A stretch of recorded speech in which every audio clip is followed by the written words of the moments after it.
पहले मैं स्वागत करता हूँ और इस कार्यक्रम की जल्द ही शुरुआत होगी। इस कार्यक्रम में अपने महायोद्धाओं के लिए संसद में आवाज उठाने वाले और हमारा आमरण अनशन छोड़कर हमें दिलासा देने वाले पूर्व सांसद श्री BN शर्मा जी यहाँ पर आए हैं। उनका मैं स्वागत करता हूँ। यहाँ पर आ रहे हैं, उन्होंने अपनी कुर्सी ग्रहण की है, मैं उनका दिलो जहां से स्वागत करता हूँ।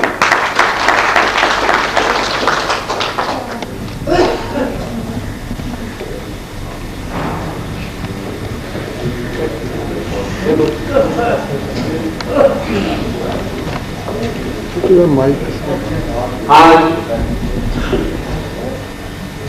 मानवाधिकार दिवस जागतिक और विश्व में यह दिन यूरो के तरफ से मनाया जाता है। इसी दिन और इस मानवाधिकार दशक के उपलब्धि में, वर्ष के उपलब्धि में इस दिन का महत्व दुनिया में ज्यादा है। ऐसे शुभ अवसर पर हमने विश्व शांति के लिए योगदान देने वाले, विश्व रक्षा के लिए लड़ने वाले और जागतिक आजादी के लिए लश्कर उठाव करके नौकरी का त्याग करने वाले ऐसे महायोद्धा लोगों को, विश्व शांति सेनानियों को और जागतिक स्वातंत्र सेनानियों को हमने भारत के कोने कोने से यहाँ बुलाया है और वे सभी यहाँ पर आ चुके हैं। मैं उनका दिलो जहां से स्वागत करता हूँ। और पहली बार जो इनमें से 1,40,000 जो इंडिया में थे, उनमें से कहीं उपेक्षित हालत में गुजर चुके हैं, तो ऐसे शहीद और गुजरे हुए महायोद्धाओं के याद में, स्मृति में हम 2 मिनट खड़े रहकर हमें उनको श्रद्धांजलि अर्पित करना चाहते हैं। इसलिए सभी महायोद्धा अपने अपनी जगह पर खड़े होकर 2 मिनट के लिए मौन रखेंगे। खड़े हो।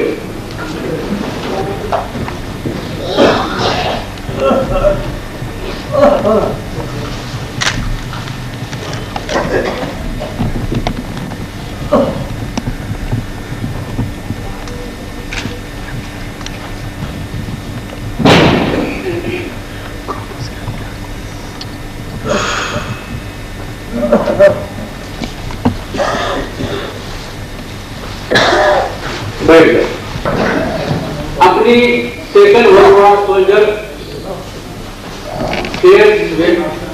वेलफेयर एसोसिएशन है, जो इंडिया में एकमेव है और दुनिया में सबसे अच्छा काम करने वाली ये संगठन साबित हुई है। इसी संगठन के कार्य में योगदान देने वाले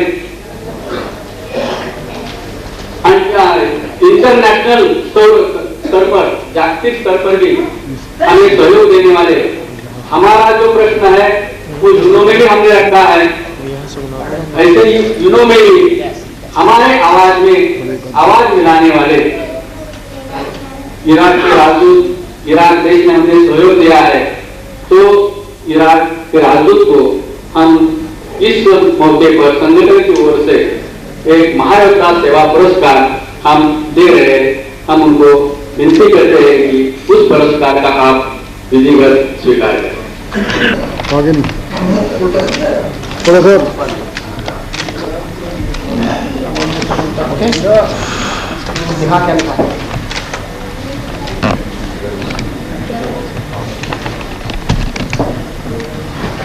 इसके बाद कहता रहा, किताबें भेजता रहा, जो परीक्षा निकली भेजता रहा, मगर किसी ने हमारी आवाज नहीं सुनी। जब हम दिल्ली में आए थे तब हमारे पिताजी और इस संगठन के संस्थापक सेक्रेटरी लालखान मुल्ला जी ने आमरण अनशन किया। वो अनशन छोड़ने के लिए तैयार नहीं थे। 8 दिन होने के बाद उनकी तबीयत खराब हो गई। राम मनोहर लोहिया अस्पताल में उनको दाखिल किया गया। वहां पर भी उन्होंने दवा पानी लेने से इनकार किया। ऐसे वक्त सांसद BN शर्मा जी जंतर मंतर पर आए और उन्होंने हमें दिलासा दिया कि मैं इस आवाज को बुलंद करूंगा और सरकार तक पहुंचाऊंगा। उसी तरह उन्होंने हमारी आवाज सरकार तक पहुंचाई और संसद में उन्होंने प्रश्न रखा, मगर राजनीति में सच्चाई किस तरह है बोलते हैं हमें मालूम पड़ा है।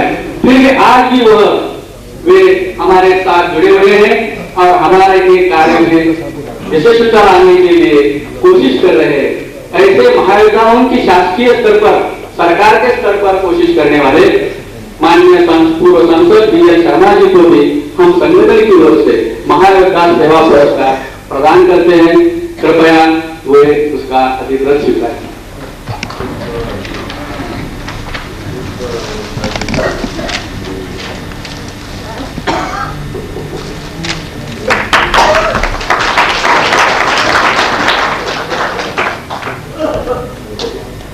विश्व शांति, रक्षा और आजादी के लिए लड़ने वाले लालखान मुल्ला जी, जो मेरे पिताजी है, और मेरे दादाजी ने 82 बंड नामक जैसा जालियनवाला बाग इतिहास में प्रसिद्ध है, वैसा झंडा सत्याग्रह महाराष्ट्र में 82 करके हो गया।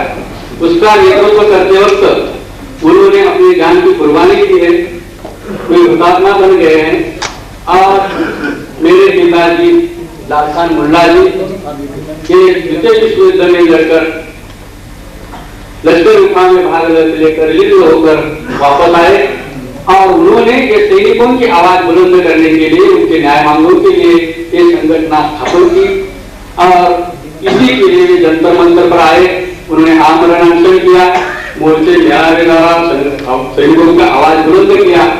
आखिर सरकार इन महायोद्धाओं के सुनने की तैयार नहीं, उनको अफसोस हुआ और उन्होंने 3 फरवरी 1996 में आत्मदहन किया है।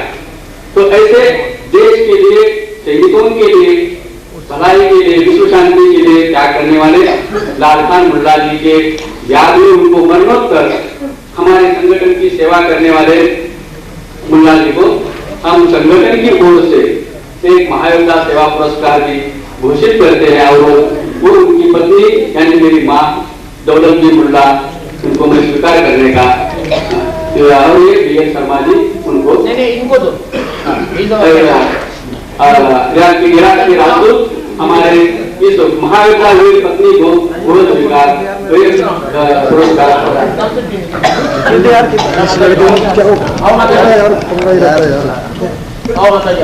उसकी मेन ये वो माता जी हैं जिनके पतिदेव यहाँ पर मिस्टर मुल्ला और अमर अनशन पर थे। जब मैंने उनको जूस पिला करके पार्लियामेंट में अपनी बात रखी, बड़े दुख की बात है, जो ही ये महाराष्ट्र में अपने घर पर वापस लौटी, उनके हृदय में सैनिकों के प्रति अत्यंत पीड़ा थी। वो उसको सह नहीं सके और अंत में एक दिन दुखी होकर के उन्होंने अपने आत्मदाह कर लिया। ये उनकी विधवा पत्नी है, माताजी हैं। ये मैं हमारे राजदूत जो एम्बेसडर हैं इराक के, जो आज भी युद्ध के मैदान के अंदर अमेरिका के साथ भिड़े हुए हैं, मैं उनसे निवेदन करता हूं कि माताजी का वो आदर सत्कार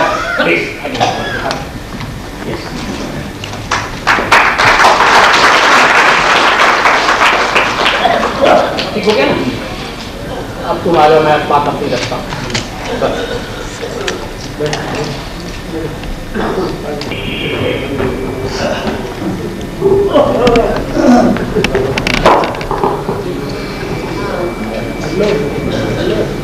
नहीं इधर ये नहीं, ये उनसे लो।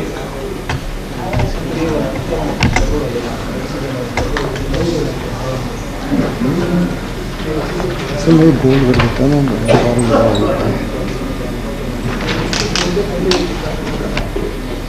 आज के इस विश्व शांति सम्मेलन में के अध्यक्ष माननीय सभा अलख्तार अम्बेसी ऑफ इराक सम्मेलन के प्रमुख अतिथि पूर्व सांसद माननीय BL शर्मा जी, महायोद्धा वीर पत्नी दौलत बी मुल्ला जी और इस सम्मेलन में उपस्थित रहे महायोद्धा वीर सेनानी और महायोद्धा वीर पत्नी। मैं इस कार्यक्रम के बारे में प्रास्ताविक अपना भाषण पेश करता हूँ। इस कार्यक्रम का उद्देश्य दो तरीके से है।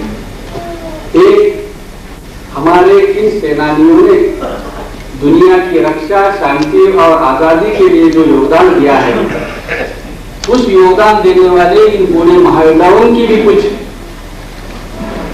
मांगे हैं।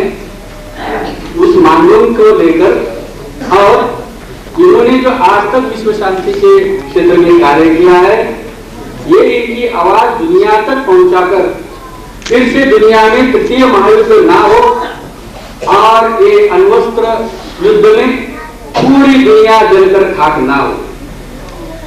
इसलिए ये महायोद्धा दुनिया को एक संदेश देना चाहते हैं कि जियो और जीने दो।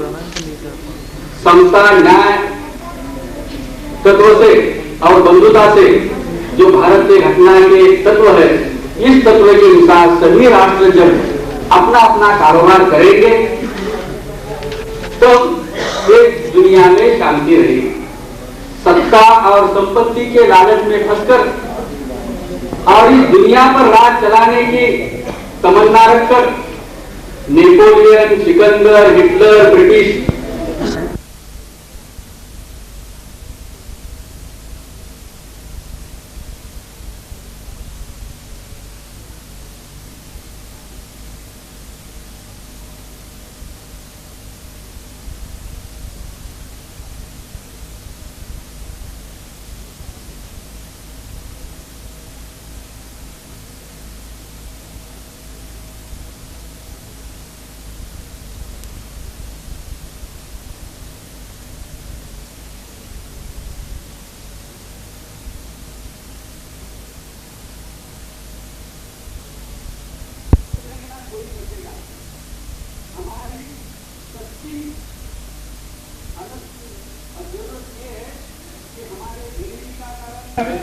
हमारे उपेक्षितता का कारण, हमारे अविकसित का कारण एक ही है।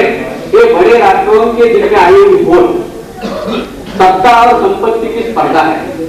तो इस तृतीय ऐसे वोट में फिर से तृतीय महायुद्ध ना बढ़ गए, इसलिए हम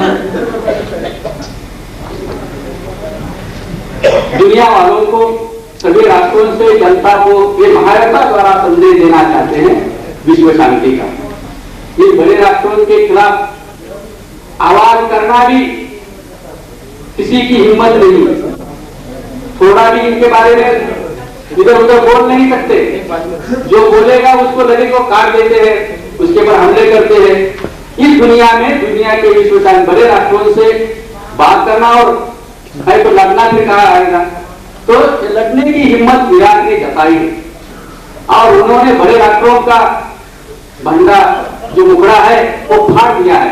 और इससे दुनिया के सामने बड़े राष्ट्र अब भी भारत पर निर्बंध लगाने के लिए यूनो का कार्य समता न्याय तत्व से चलना चाहिए, अण्वस्त्र मुक्त युद्ध होना चाहिए, संभाव्य तीसरे महायुद्ध से बचने के लिए भारत का विश्व शांति संदेश दुनिया भर पहुंचाना चाहिए, भारत पर और इराक पर लगे निर्बंध हटाना और उनको हम समझाना चाहिए कि किसी का भी सपना विश्व पर राज करने का आज तक पूरा नहीं हुआ है। और द्वितीय महायुद्ध के बाद यूनो की स्थापना होकर विश्व में शांति का माहौल थोड़ा पैदा हुआ है। ये 50 सालों में, ये 50 साल थोड़ा हम इस विश्व की जनता शांति से जी रही है।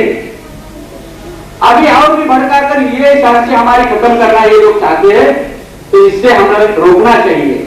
और ये आवाज ये महायोद्धा द्वारा सभी जनता ने उठाना चाहिए, इसे इस मीडिया ने भी सहयोग देना चाहिए। ये सवाल सिर्फ महायोद्धाओं का नहीं, भारत देश का नहीं, दुनिया के मानव जाति के मानव अधिकार का सवाल है। कोई राजा उठता है, हमला करता है और उस हमले की झड़े इस दुनिया के मानव जाति पर पड़ती है। उनको गरीबी में बिकना पड़ता है, सैनिक मरते हैं, वित्त हानि होती है, इनके होड़ ये घोषित करते हैं और ये सैनिकों को लड़वाते हैं। सैनिक लड़ने के बाद उनका काम होने के बाद उनके पर वो पीठ फेराते हैं, उनके तरफ देखते भी नहीं। यही हाल आज की सैनिकों का है। जब द्वितीय महायुद्ध छिड़ गया तब स्वातंत्र में सावरकर ने नारा लगाया, सैनिकीकरण चळवळ का नारा लगाया और उनको 18 से 57 जैसा लश्करी उठाव का ध्यान कि देश को इस दुनिया को आजादी जब मिलेगी जब भारतीय नौजवान सेना में दाखिल होंगे, युद्ध का प्रशिक्षण लेंगे और प्रशिक्षण लेके पहले दुनिया पर क्रूर हिटलर शाही का नाश कर सकेंगे और क्रूर हिटलर शाही का नाश होने के बाद यही सैनिकों को हम थोड़ा भी धमकाया, थोड़ी भी स्फूर्ति और प्रेरणा दी तो यही सैनिक जब 18 से 57 जैसा लश्करी उठाव एक जान से करेंगे तो ये ब्रिटिश भी यहां से भाग जाएगा। यही सावरकर का सपना था और उसी दृष्टि उसी उनके स्फूर्ति से ये भारतीय सेना, ये नौजवान सेना द्वितीय महायुद्ध में भर्ती हुए हैं। तो ये सैनिक तब भर्ती हुए हैं जब दूसरा महायुद्ध शुरू होगा। जो पेट के लिए भर्ती होता है तो वो जब शांति चलती है तब भर्ती होता है। तो ये सैनिक महायुद्ध शुरू होने के बाद 1939 के बाद भर्ती हुआ ये सभी पूरा सैनिक है, इसके पहले कोई भी भर्ती नहीं हुआ है। तो इस देश की रक्षा के लिए भर्ती हुआ सैनिक है, यह साबित होता है। और इन सैनिकों ने द्वितीय महायुद्ध जीत कर ही इंडिया में वापस आए हैं। द्वितीय महायुद्ध में सभी राष्ट्रों के सैनिक थे मगर एक इंडिया ऐसा देश है जिसने 21 लाख सैनिक लड़ाकर द्वितीय महायुद्ध जीतने में दुनिया में सबसे ज्यादा परमवीर चक्र, वीर चक्र पाकर द्वितीय महायुद्ध जीतने में इस इंडिया का सबसे बड़ा योगदान है। मगर हिटलर के मृत्यु के बाद और ये युद्ध हमने जीता है दुनिया को दिखाने के लिए 9 अगस्त को 7 मई को युद्ध खत्म हुआ। 7 मई 1945 को द्वितीय महायुद्ध में हिटलर का पराजय हुआ और हिटलर का पराजय होने के बाद 9 अगस्त को अमेरिका ने जापान पर बॉम्ब डाला, लाखों लोगों को मार डाला। अणुबॉम्ब का इस्तेमाल करने वाला अमेरिका है, भारत नहीं। भारत ने फिर शांति के लिए अणुबॉम्ब बनाया तो उसके ऊपर निर्बंध डाले जाते हैं। तो ये इस राजनीति को रोकना है। भारत ने द्वितीय महायुद्ध जीतने में जो योगदान दिया है इसकी उसको कुछ तो उसकी प्रतिष्ठा यूनो में मिलना चाहिए थी। भारत यूनो का संस्थापक सदस्य देश था। तब भारत ने चीन को, रशिया को 2 कायम सदस्यता करके उनको आगे बढ़ाया। चलो शांति का पर्व शुरू होता है, यूनो स्थापन होती है। भारत ने बड़े दिनों जहां से यूनो का कायम सदस्य अपने तरफ नजर हुए चीन को बाहर किया। यूनो में कायम सदस्यता मिलनी चाहिए, ये मांग हम एक सैनिक द्वारा देश के लिए कर रहे हैं। हमारी मांगे हम पेश कर रहे हैं बाद में, मगर एक पर्व हमारा एक रास्ता देश के विकास के लिए, देश के प्रतिष्ठा के लिए, एक रास्ता हमारा विश्व शांति के लिए जा रहा है और एक रास्ता हमारे जो दुख दर्द है वो दुनिया को बताकर हमें न्याय मिलाने के लिए। ये संगठन एक अजीब संगठन है। द्वितीय महायुद्ध के 80-90 साल के बूढ़े लोग कि यहाँ पर मीडिया सब उपस्थित होगी और जो मीडियाओं को मैं सभी पत्रकारों को, सभी टीवी चैनलों को मैं एक आह्वान करता हूँ, एक काम सिर्फ तो मेरा नहीं, सैनिकों का नहीं, एक मीडिया भी एक काम ये बना सकती है, दुनिया में फिर विश्व शांति ला सकती है। मीडिया में इतनी ताकत है, मीडिया सत्ता भी हिला सकती है तो विश्व शांति भी वो ला सकती है। तो इस मीडिया को मैं आह्वान करता हूं कि महायोद्धाओं का दुख दर्द और उनका क्या विचार है दुनिया तक पहुंचाना हमारे बस की बात नहीं, मगर आप पहुंचाओ, महायोद्धाओं के लिए पहुंचाओ, मानव जाति के लिए पहुंचाओ। इसलिए इस मीडिया में जो उपस्थित पत्रकार लोग आए हैं, कुछ टीवी चैनल के लोग आए हैं, दूरदर्शन के लोग आए हैं, उनसे मैं विनती करता हूं ये प्रश्न मामूली नहीं मत इस प्रश्न को अहम मुद्दा, इसको भड़काओ। हम जान देने के लिए कुर्बान है। मेरे तो 3 पीढ़ियां बर्बाद हुए देश के लिए, मेरा दादाजी, मेरा पिताजी और मैं भी इस देश के लिए, और मेरी माता जी ने भी आवर अनशन का लगा के यहाँ पर आए हैं। देश के लिए जान देंगे, देश पर हम कुर्बान देंगे, विश्व शांति के लिए लड़ते रहेंगे। तो इस नारे में आप सबका सहयोग मिलना बहुत जरूरी है। हमने राजनीति के लिए नारा नहीं लगाया। ये सभी सेनानियों से पूछो, ये संगठन किसी राजनीति में नहीं आगे संगठन नहीं है। कोई भी पक्ष का मैंने नारा नहीं लगाया कि इसको मत दो, उसको मत दो, इस संगठन का वापर इसके लिए नहीं किया। तो किसी ने आगे बोलना कि ये संगठन इस पक्ष का है। मैंने किसी पक्ष का पैसा नहीं लिया हूं, किसी का मैं मोहताज नहीं हूं, किसी के अंदर में मैं नहीं काम कर रहा, हमारे संगठन काम नहीं करेंगे। सैनिक जो दान देता है उस पर एक चली हुई संगठन है, गरीब भिखारी सैनिक है। फिर भी अपने हमदर्दी से विश्व शांति के लिए, देश की प्रतिष्ठा के लिए जो थोड़ा थोड़ा दान करते हैं, उस पर हम यहाँ तक स्टेज पर आ सके हैं। स्टेज पर आना मामूली बात नहीं, पूरे दुनिया, इंडिया में संगठन बना मामूली बात नहीं। ये संगठन के पूरे दुनिया में 1.5 लाख सभासद हैं, मगर सभी हमदर्दी से जुड़े हुए हैं। इसमें ना इत्तेफाक की मतभेद बिल्कुल नहीं। सभी का नारा एक है, महाविद्यालयों का नारा एक है, और इस संगठन के पीछे जुड़े हुए। तो किसी भी राजनीति में आकर मैं ये नहीं बोल रहा हूं, ये संगठन बनाया नहीं। हमारा कुछ दर्द था, पिताजी ने बताया, कोई उस पर किताबें लिखी है, विश्वमत किताबें लिखी है, महाविद्यालय किताबें लिखी है, कैसेटें बनाई है। सब आमदार सांसदों को, सभी सांसदों को बार बार ये किताबें कैसेटें भेजा हूं, ये आवाजें लगाया हूं। ये विश्व शांति का संदेश, देश के श्रेष्ठत्व का संदेश, महाविद्यालयों के मांगों का निवेदन मैंने पेश किया हूं, उसके लिए मोर्चे निकाला हूं, आंदोलन किया है, सब कुछ सभी मांगे। इतना ही नहीं, इस सेनानियों के मांगों के लिए मैंने सुप्रीम कोर्ट नई दिल्ली में और बंबई हाई कोर्ट में भी आवेदन दाखिल किया, उसके भी फैसले मेरे पास आ चुके हैं। इतना ही नहीं, हमारे सैनिकों ने जब कारगिल युद्ध हुआ, तो यह भारत पर लगवाया गया युद्ध है। पाकिस्तान उठता है, घुसखोरी करता है, मुझसे युद्ध छेड़ जाता है।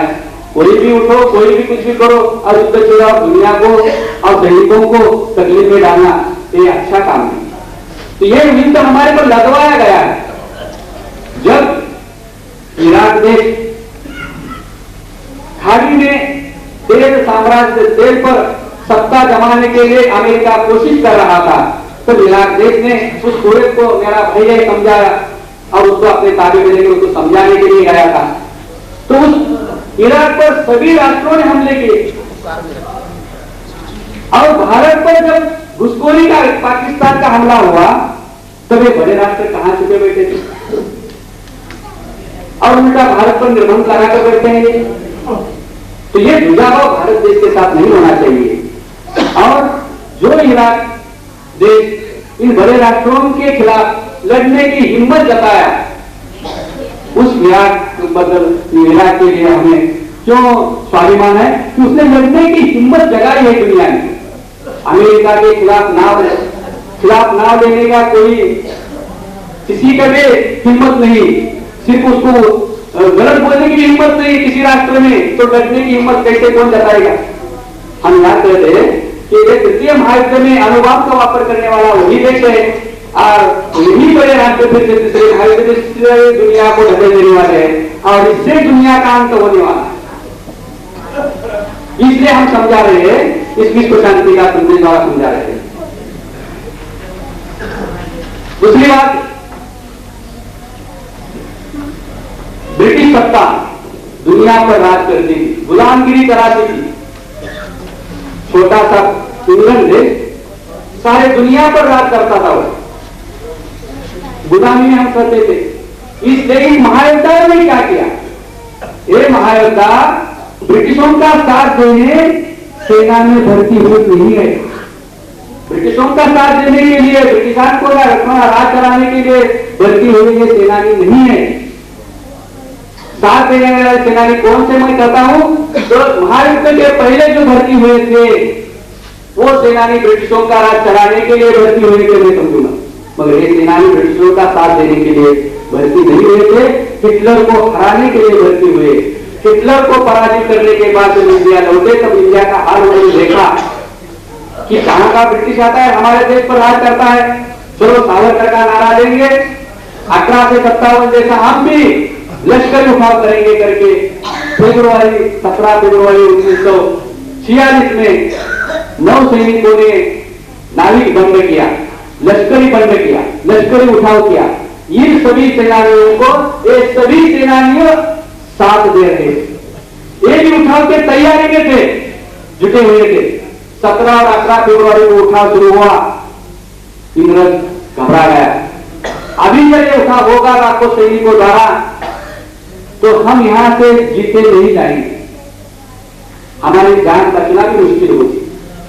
इसलिए कुछ नेताओं के गले में पड़कर, जरा शांत हो, इस नेताओं के गलों में पड़कर ब्रिटिशों ने एक चाल बिछाई थी, चलो हमारी जान बचानी है, यहां की संपत्ति लेकर जाना है, तो हमें थोड़ा सा सबूरी से काम लेना चाहिए, चाहे सत्ता देना तो जान तो बचाएंगे। इसलिए कुछ नेताओं को लिया और नेताओं को कहा, चलो तुम्हारे को ये आजादी की किल्ली देता हूं, भारत को आजादी देता हूं, ये किल्ली, सत्ता की किल्ली तुम्हारे हाथ सौंपता हूं, मगर इस सेना को चुप रखो। इस सेना को जब शांत किया है नेताओं ने, जिन नेताओं को तो इस इंडिया की आजादी नहीं थी, तो उन्होंने इस लश्करी उठाव करने वाले सेनानियों को शांत क्यों किया? ये लश्करी उठाव और भी 2 दिन चलता, ये लश्करी उठावी सैनिक द्वारा और भी 2 दिन चलता था, तो एक भी घोड़ा यहां से जिंदा नहीं जा सकता, यहां की संपत्ति वो लूट कर नहीं ले जा सकते, भारत पाकिस्तान के टुकड़े नहीं होते, और भारत पाक के टुकड़े में जो जाति दंगा फसाद हुआ उसमें लाखों हिंदू मुस्लिम नहीं बने। देखो एक गलती इस देश को कितनी महंगी पड़ी, सत्ता की लालच। हमारे सैनिक सत्ता के लिए नहीं लड़े, हमको चुप बैठाया गया और बाद में हम लश्करी उठाव के मूड में है करके हमको नौकरी से हटा दिया है। यही हमारे ऊपर अत्याचार हुआ।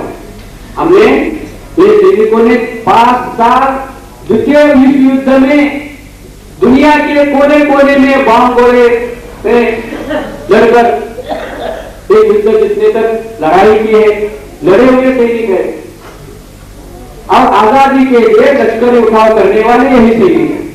इन्होंने लश्कर उठाव में सहयोग दिया, लश्कर उठाव के मूड में थे और सैनिकों को साथ दे रहे थे, तो इनको भी उस नौकरी से निकाल दिया। ऐसे ये विभिन्न सैनिक है, नौकरी से निकाल देने वाले थे। 1946 के बाद जब लश्करी उठाव हुआ इन्होंने किया, तब ब्रिटिशों ने फौरन आजादी की घोषणा की है। आप समझ लो कि आजादी कब मिली है, महात्मा गांधी जी द्वारा अहिंसक उठाव हुआ। उन्होंने भी अपने क्षेत्र में बढ़िया काम किया है।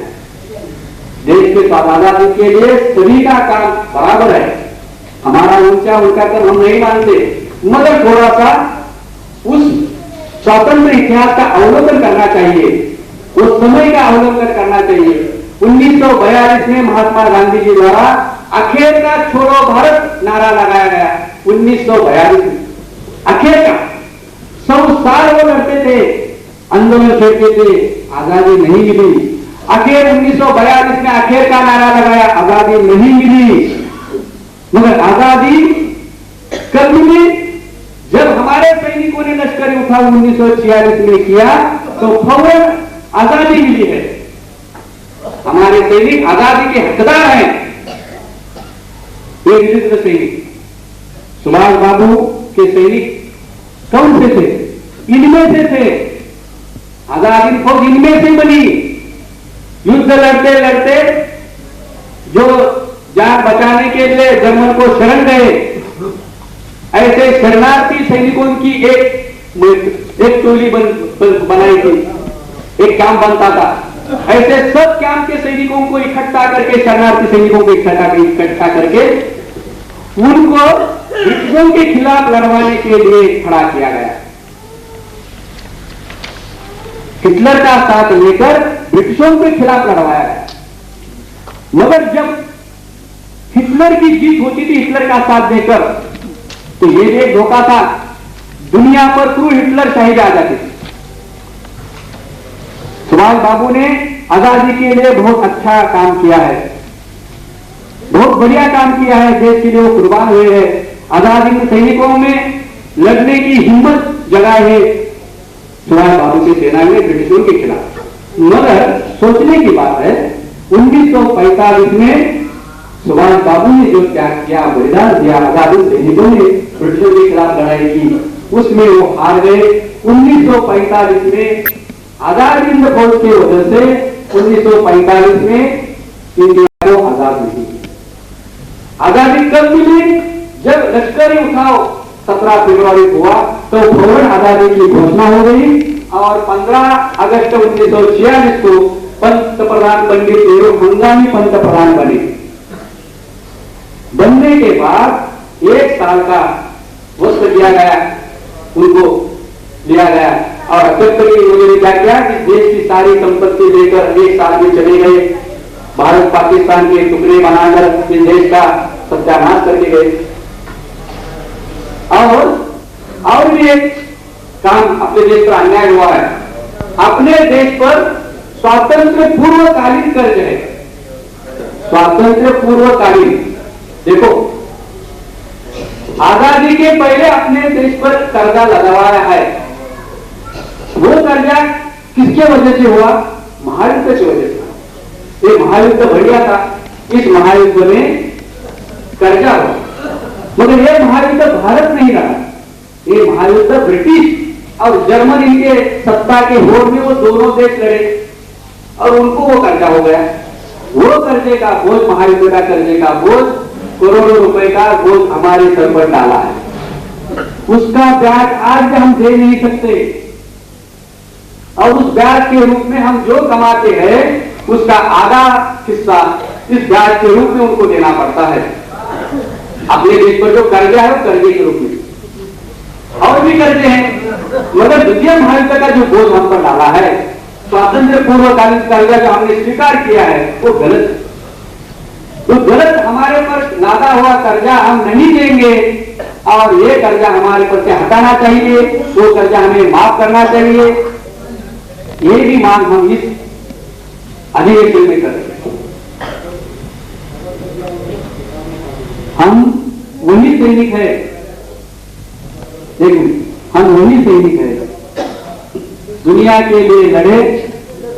महात्मा गांधी ने काम किया, पेंशन के लिए नहीं काम किया। सुभाष बाबू ने काम किया, पेंशन के लिए नहीं काम किया। वैसे हमने भी काम किया, पेंशन मिलेगी करके काम नहीं किया, इसलिए हमने आज तक पेंशन नहीं मांगी है। आज तक 75 साल में पेंशन नहीं मांगी, मगर 1992 में हमारे पिताजी लालखान मुल्ला ने अवलोकन किया कि 72 में 1972 में अटक होने वाला स्वतंत्र सैनिक बना, चोरी करके भी वो जेल में गया तो वो भी स्वतंत्र सैनिक बना है आजकल। तो सच मोर्चा में कोई जाता था, मोर्चा चलेगा तो इधर उधर कोई छुपा हुआ लड़का बैठता था, तो ऐसे लड़के को सबको उठाकर इंग्लैंड लेके जाते थे, जेल में डाल देते थे। तो इसमें वो लड़का भी आजाद फ्रीडम फाइटर बन गया है। वो 5-5 हजार रुपए, हजारों रुपए 25 साल से पेंशन ले रहा है।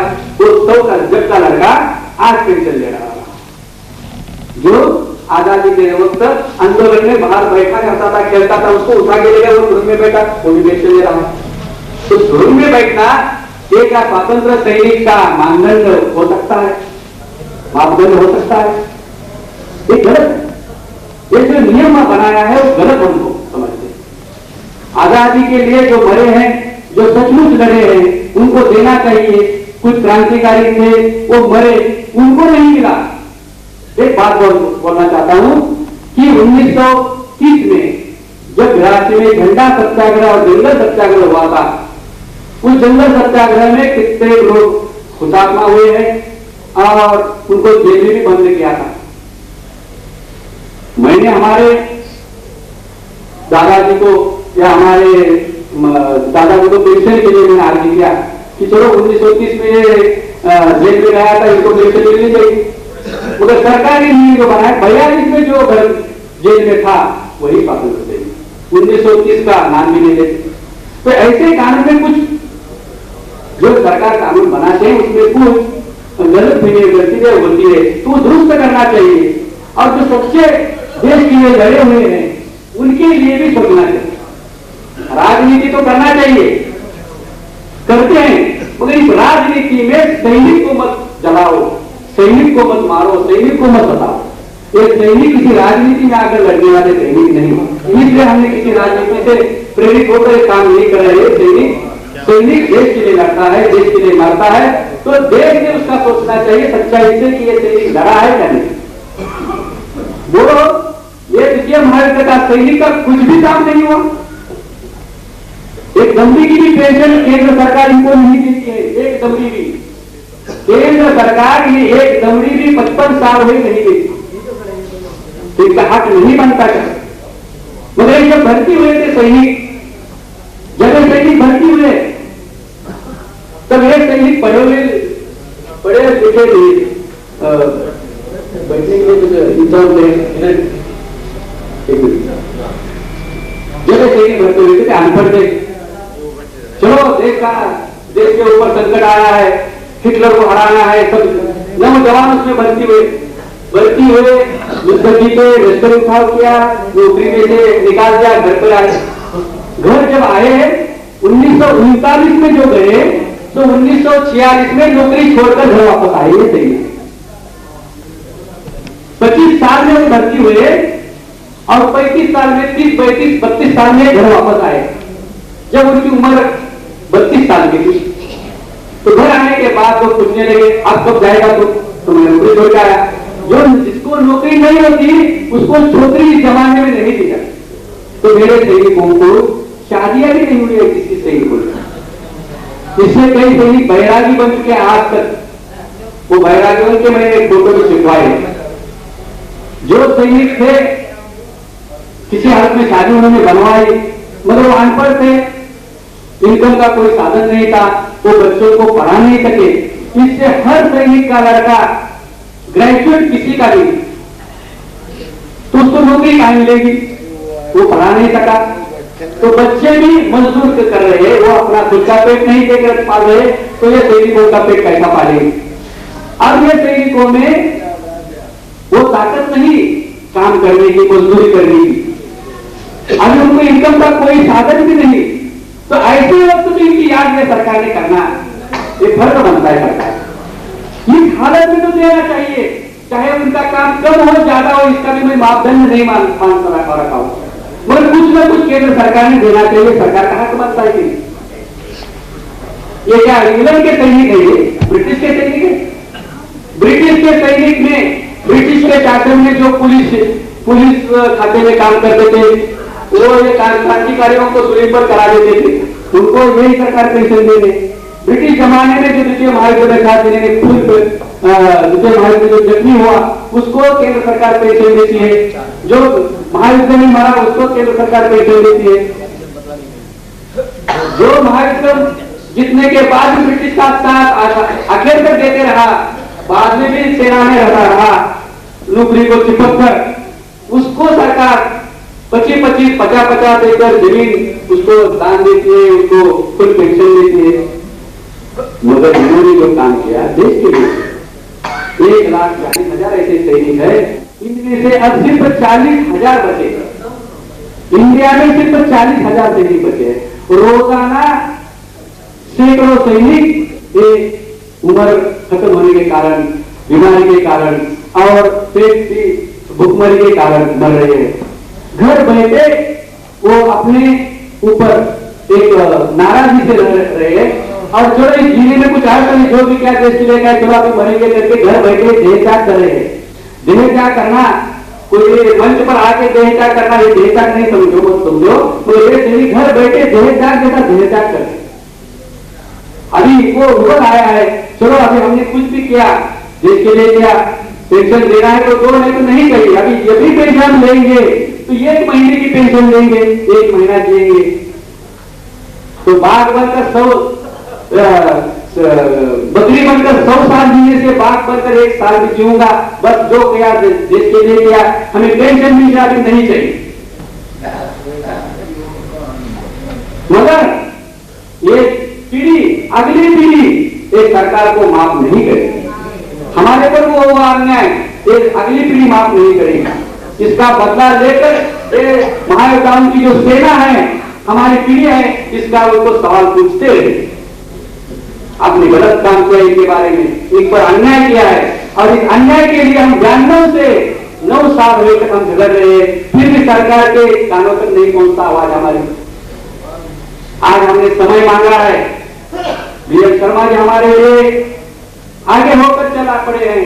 हमारी हालत देखकर उनका भी हृदय भर चुका है, और वो चलो इनके लिए हम भी बढ़ेंगे। प्रधानमंत्री जी से हम मिलेंगे, और वो हाँ या ना करके उसका हम सवाल का जवाब देंगे। हमारे सवाल का जवाब 26 जनवरी तक हमारे हाथ में हमारा न्याय नहीं मिला तो 26 जनवरी के बाद फिर से हम सभी मिलकर आत्मबंधन करेंगे या आमरण अनशन करेंगे, चाहे दिल्ली में आते। मगर इसका सवाल का जवाब हमारा मिलना चाहिए, हमको न्याय मिलना चाहिए। इस 19 से हमारे सभी सैनिक 2 बजे यहां से निकलेंगे। प्रधानमंत्री से मिलने के लिए उन्होंने वक्त दिया है, तो उनसे मिलकर बातें करेंगे, वो हाँ करेंगे तो हम शांति से वापस आएंगे। हमारी मांगें पूरी नहीं होगी तो हमने अगला कदम उठाया है, मगर वो कदम इस देश को धब्बा लगाने वाला कदम होगा, इस देश के हित में कदम नहीं होगा, इस देश की प्रतिष्ठा को मलिन करने वाला कदम होगा। हम देश की प्रतिष्ठा मलिन करना नहीं चाहते। हम चुपचाप सब करते हैं सरकार को, चलो कुछ सरकार की भी गलती हो सकती है, सरकार को हमारे आवाज नीचे समझाई नहीं मिली होगी, पहले गलती बातें सुधार लो। हम मौका देते हैं सरकार को, जिस देश के लिए हमने कुर्बानी दी उस देश को हम धब्बा नहीं लगाने देंगे, ऐसा कदम हम नहीं उठाएंगे। और इस हमारे सब्र का फल हमें ये मिल रहा है, इसका हमें संतोष कर रहा है। इसी तरह इस सम्मेलन द्वारा हमने जैसा हमें इराक ने साथ दिया, तब हमने इराक के ऊपर, इराक में जो जनता है वो भूखमरी के कारण मर रही है, निर्बंध डालना है तो पब्लिक ने क्या किया? लाखों पब्लिक उस निर्बंध की वजह से मर रही है। जो अन्याय देखते रहेंगे हम, चाहे इराकी हो, चाहे लीबिया का हो, चाहे वियतनाम का हो, चाहे इंडिया का हो, इंडिया पर निर्बंध लगाए। इंडिया में वो हिम्मत थी, इंडिया इस सारी दुनिया में श्रेष्ठ कंट्री है, इंडिया में कुछ भी कमी नहीं है, इसलिए हिम्मत से इंडिया ने उस निर्बंधों को भी उस जवाब देकर अपनी जनता को संभाल रखा है। मगर इराक में ये हालत है, वहां अनाज नहीं मिलता, हर तेल मिलता है, तो जीने के लिए अनाज रखता है, उस अनाज पर निर्बंध डाल के सारी इराक की जनता को मारना, ये क्या मानवाधिकार हो गया? ये मानवाधिकार का साफ उल्लंघन है। और जो अमेरिका मानवाधिकार की बात करता है और एक तरफ वो मानवाधिकार का उल्लंघन करता है, बाल मजदूरी की बात करता है और किसी न किसी बहाने हर देश को छेड़ता रहता है, तो ये थमना चाहिए, कहां को हटना चाहिए। इसलिए किसी हमारे सहयोगी राष्ट्र को उकसाता है, उकसाते हैं बड़े राष्ट्र। पाकिस्तान में क्या हिम्मत है हमसे लड़ने की? पाकिस्तान खुद नहीं करता, वो भी चाहता है चलो हिंदुस्तान एक हो, पाकिस्तान की जनता चाहती है भारत पाक एक हो, जैसे पहले से हम रहेंगे, मगर ये सत्ताधीश हमें एक नहीं होने देते। क्यों? कि सत्ता और संपत्ति की लालच और बड़े राष्ट्र हमें धोखे में डाले, हमारे ऊपर 3 महायुद्ध उन्होंने हमारे ऊपर भड़काए हैं और आज भी भड़का रहे इस देश को। तो इसके लिए मैंने नीदरलैंड के जागतिक न्यायालय में देश के लिए अपील किया, जो देश युद्ध हमारे पर लदवाया है, कारगिल युद्ध, फिर से ऐसा युद्ध हमारे भूमि पर नहीं होना चाहिए, और जो लदवा रहे हैं उनको उनकी सजा नहीं मिले, जो भड़काएगा उसकी सजा दो। यूनो काय के लिए बैठी है? विश्व शांति के लिए बैठी है, विश्व रक्षा के लिए बैठी है। तो यूनो का कार्य ऐसा होना चाहिए, सबको समान न्याय मिलना चाहिए। बड़े राष्ट्रों को झुकना और छोटे राष्ट्रों के सामने उस पर अन्याय करना, जिससे यूनो खत्म होगी। पहले महायुद्ध का राष्ट्रसंघ खत्म हुआ, अभी दूसरे महायुद्ध के बाद यूनो स्थापित हुए, 50 साल अच्छा काम चला है। और अच्छा काम चलेगा तो यूनो बचेगी, अच्छा काम नहीं चलेगा तो ये बड़े राष्ट्र यूनो को भी खत्म कर देंगे और तृतीय महायुद्ध दुनिया में आएगा और फिर से ये दुनिया की दुनिया नहीं। इसलिए डर रहे हैं। अरे सैनिक सेनानियों ने आंखों से हाल देखा है और उनका अगला क्या जिक्र है वो समझ रहा है, इसलिए बोल रहे हैं। इसलिए महायोद्धा द्वारा जो आवाज है वो दुनिया में फैली चाहिए। टेंशन के लिए आवाज मत समझो, अब की आवाज हमारी, हम तो चंद दिन के मेहमान हैं, हमारे सैनिक लेंगे पेंशन तो कितने दिन खाएंगे, कितने दिन जिएंगे। आपको हमदर्दी आई तो दो, न देंगे तो उसका बदला आपको मिलेगा। अगर भगवान आपको सुबुद्धि दो, सरकार को सुबुद्धि दो, जनता को सुबुद्धि दो, और सैनिकों ने जो आवाज उठाया है तो उस आवाज में सभी का नारा एक दो, और ये नारा विश्व शांति का नारा। इसलिए विश्व शांति महासम्मेलन हमने बुलाया है। और इसके बाद थोड़े से हमारी मांगे हैं, हमारे भी कोई सवाल हैं, वो सवाल सरकार तक पहुंचाने के लिए हम एक शांति मार्ग से प्रधान कार्यालय तक जाएंगे, वहां उनको ज्ञापन देंगे, उनसे चर्चा करेंगे। हाँ तो आखिर जबरदस्ती हमने सभी कोर्ट में अपील किया, मतलब कानून बनाने वाला सरकार होता है, कानून संसद में बनता है। सरकार ने कानून से बनाया महाराष्ट्र में, महाराष्ट्र कर्नाटक सीमा प्रश्न में जो लड़े हुए हैं उनको स्वतंत्रता सेनानी करके घोषित किया। सरकार कुछ कानून बना सकता है, भिखारी को वो 1000 भी पेंशन दे सकता है, जैसी सरकार की इच्छा हो वैसा कानून बनता है। तो हमारे लिए भी कुछ तो कानून बनना चाहिए। हमने जो देश के लिए काम किया है उसका कुछ तो कानून केंद्र सरकार ने बनाना चाहिए। जब केंद्र सरकार ये कानून बनाएगा तो उस कानून का अमल सारे देश में होगा। उस कानून का जब उल्लंघन कोर्ट करेगा तो हम कोर्ट में जा सकते हैं, तो वो कानूनी अदालत हमको न्याय दे सकते हैं। मगर आज हम कोर्ट में भी जा नहीं सकते, हमारे लिए कानून भी बना नहीं, तो हम कोर्ट में जाकर क्या करेंगे? देखो, सोचने की बात है। हम यूनो कहते हैं, इस यूनो में 10,000 महायोद्धाओं ने भारत को यूनो में कायम सदस्यता मिलने के लिए 10,000 अर्जियां भेजी है। इस दुनिया में कहां भी दिखाओ कि देश के लिए पेंशन लेने वाले सैनिक ने देश के लिए इतना बढ़िया काम किया है। हम पेंशन न लेने वाले सैनिक देश के लिए 15 लाख रुपए खर्च कर चुके हैं। हमारा सोचो। दूसरी बात, हमने मानवाधिकार का उल्लंघन के लिए, हमारे न्याय मांगों के लिए एक जागतिक मानवाधिकार आयोग है जिनीवा में, शिक्षक एंड यूनो के अंडर में काम करता है। इन महायोद्धाओं ने 10,000 अर्जियां जिनीवा में भेजी है। वो जिनीवा भी इस पर कुछ निर्णय ले रहा है। हमारे देश में तो हमको न्याय मिलेगा कि हमने सुप्रीम कोर्ट में अर्जियां भेजी है। सुप्रीम कोर्ट का जो कानून बनेगा उस कानून बना नहीं, तो कानून बनने के लिए केंद्र सरकार ने कानून बनाना चाहिए। कानून बनाना तो कोर्ट का काम नहीं। हाई कोर्ट में मैंने अपील किया, हाई कोर्ट का जवाब आया, हाई कोर्ट का जवाब आया कि सरकार ने राज्य सरकार को कुछ इनको मानधन देने के लिए कहा 300। सरकार ने जवाब दिया कि इन महायोद्धाओं को 300 रुपए हर पेट में मानधन दिया जाए। 300 रुपए। आज जो निराधार है ना, उनको भी 300 रुपए मानधन है, और उस भिखारी की कीमत हमारी, वो अनुदान दे रहा है पेट भरने के लिए, भिखारी को पैसा दान देते हुए। मगर हमें हक चाहिए, हमारे काम का हक चाहिए। हमने जो काम किया उसका हमारा मुआवजा चाहिए। मगर उसी मुताबिक या दिल्ली में 750 रुपए मिलता है, एक दिल्ली ऐसा स्टेट है, यूपी में थोड़ा 100 रुपए मिलता है, तो बिहार में 100 रुपए मिलता है, तो गोवा में नया पैसा नहीं मिलता। पांडिचेरी में एक नया पैसा मिलता नहीं, तो कुछ स्टेट में किस सेनानियों को कुछ भी नहीं मिलता, कुछ सेनानियों को थोड़ा सा मिलता है, और एक वक्त के रोटी के लिए मिलता है। बोले हमें भीख नहीं चाहिए, ये भीख जीने के लिए हमने काम नहीं किया, हमारी ये कीमत मत करो, हम भिखारी नहीं है, हम दुनिया को बचाने वाले सैनिक है, विश्व रक्षा करने वाले सैनिक है, विश्व शांति के लिए लड़ने वाले सैनिक है। और द्वितीय महायुद्ध के बाद ही सारी दुनिया आजाद हुई है, सिर्फ भारत नहीं।